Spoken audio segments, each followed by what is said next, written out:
네, 지난주 후반에 있었던 공시들로도 오늘장 관심 종목 예측해보는 공시 따라잡기 시간입니다. 오늘 밸류앤그로스 강성현 대표 연결되어 있습니다. 안녕하세요. 네, 안녕하십니까. 네, 최근 시장 분위기 굉장히 좋은데 먼저 지난주에 있었던 강세 업종 테마부터 좀 정리해볼까요? 네, 전기차 충전소와 제약바이오 업종이 강세를 보였습니다. 먼저 충전소 관련 소식을 보면 지난주에 있었던 현대차 자동차 그룹의 24조 원 대규모 투자 소식이 모멘텀으로 이어졌고요. 여기에 정부가 인프라 확대에 대한 지원 방안을 발표하고 현대차 그룹 역시 이제 초고속 인프라 구축에 적극적으로 나설 것이라 밝히면서 계열사인 한국전기차 충전 서비스를 통해 24년까지 3,000기의 충전 사업을 전개한다 알렸습니다. 국내뿐 아니라 해외에서도 전기차 인프라 확산 이슈는 지속되었는데요. 미국은 32년까지 이제 자국 내 신차 판매의 60% 이상을 전기차로 채우려 하는 계획을 발표했고, 이를 위해서 인프라 구축을 위해 50마일 간격, 약 80km 간격으로 충전소를 설치할 것이라는 소식이 나오면서 현대차와 함께 한국 전기차 충전 서비스 지분을 보유 중인 디스플레이텍이나 휴맥스 모빌리티와 휴맥스 EV를 통해서 사업을 진행 중인 휴맥스 홀딩스 등이 강세를 보였습니다. 그리고 미국 내 초급속 충전기 점유율 1위인 SK 시그넷이 코넥트 상장임에도 불구하고 이번 달에만 30% 넘는 상승을 보였는데요. 개인적으로도 좀 충전소 관련 기업들을 긍정적으로 보는 게 우리가 생활하는 아파트나 거주지 주변으로 전기차 충전기가 얼만큼 설치되어 있는지 생각해 본다면 좀 답은 쉽게 나오지 않을까 생각합니다. 그리고 기업이나 정부의 전기차 투자에 이제 보급 확대 목표치를 좀 고려해 본다면 이런 충전 인프라는 앞으로 좀 더욱 커질 수밖에 없는 상황인 만큼 관심 리스트에 넣고 관찰할 필요가 있다 보여지고요. 그리고 제약바이오 업종 강세도 나왔습니다. 셀트리온 같은 경우 서정진 회장의 복귀와 대형 M&A 기대감으로 3월부터 상승 기조를 이어가고 있고요. 알테오젠과 레고캠 바이오 등의 기술 이전 모멘텀과 AACR 참여 기업들의 기대감이 지속되면서 한미약품을 중심으로 업종 강세가 꾸준했거든요. 이런 기업들의 주가도 좋았지만 금요일 같은 경우에는 과거에 큰 상승이 나왔었던 기업들의 기술적 반등이 좀 눈에 띄었습니다. 박셀바이오나 신라젠, 메드팩토 이런 기업들이 큰 상승을 보였는데 임상이나 박셀바이오 같은 경우는 간암치료제 사용승인 기대감 등 개별적인 재료도 있었지만 최근 업종 상승이 나올 때 수급적으로 좀 제한적이었고 상승이 거의 없었거든요. 그래서 업종 강세가 이어지다 보니까 시장에서 좀 뒤늦게 부각되었다 보여집니다.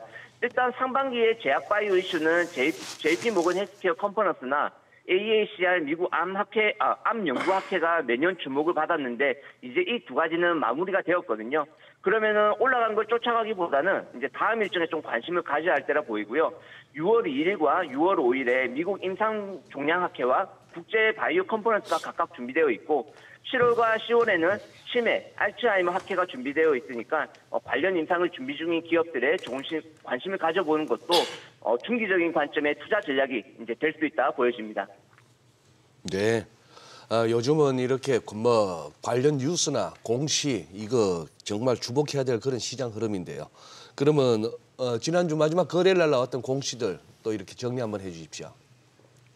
네, 먼저 LIG 넥스원 소식입니다. 인도네시아 경찰과 헬기 수리 부속 사업 계약을 체결했다고 공시했고요. 계약 금액은 1,984억 원이며 최근 매출액의 8.9% 정도입니다. LIG 넥스원은 대표적인 방산 기업인데 이제 작년 우크라이나와 러시아의 전쟁으로 좀 시장에서 부각받으며 큰 폭의 주가 상승이 나오다가 지금은 좀 조정을 받고 하락 추세 안에 있는 상황입니다. 러시아의 경계감에 이제 동유럽 쪽으로 무기 수출이 지속되고 있고요.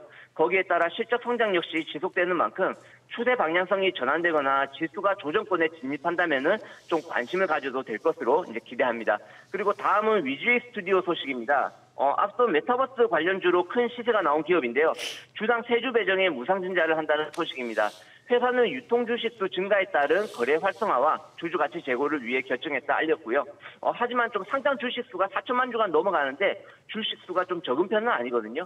이제 작년에 상장사들이 무상증자를 남발하면서 이제 주가 부양을 위해 노력하는 모습을 보였는데 원래 무상증자라는 게 본질 가치를 바꾸는 게 아닌 만큼 작년 같은 경우는 길게 보면은 오히려 역효과가 난 기업들이 많았다라는 점 참고하시면 되겠습니다. 그리고 다음은 코인테크 소식입니다. 260억 원 규모의 2차 전지 자동화 시스템 공급 계약 체결했다고 알렸습니다. 3월 한 달 동안 359억 원 공급 계약에 이어서 수주 잔고가 계속 늘어나고 있는데요. 전거래일 주가는 6% 상승 마감에 성공했고요. 개별적인 재료보다는 이 2차 전지 업종 방향성에 좀 관심을 가지고 대응해야 할 것으로 판단됩니다. 마지막으로 현대미포조선 소식입니다.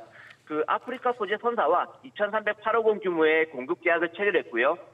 작년 8월부터 주가 조정을 길게 받았는데 전거래일은 3% 넘는 상승을 보이면서 기술적으로 하락 추세를 돌파하려는 그런 위치까지 온 상황입니다. 그래도 중장기 저점과 고점을 낮추고 있는 만큼 만약 접금 시에는 52주 신저가인 63,000원을 기준으로 대응 전략을 세울 필요가 있겠습니다. 네, 내용 잘 들었습니다. 오늘 전화 연결 고맙습니다.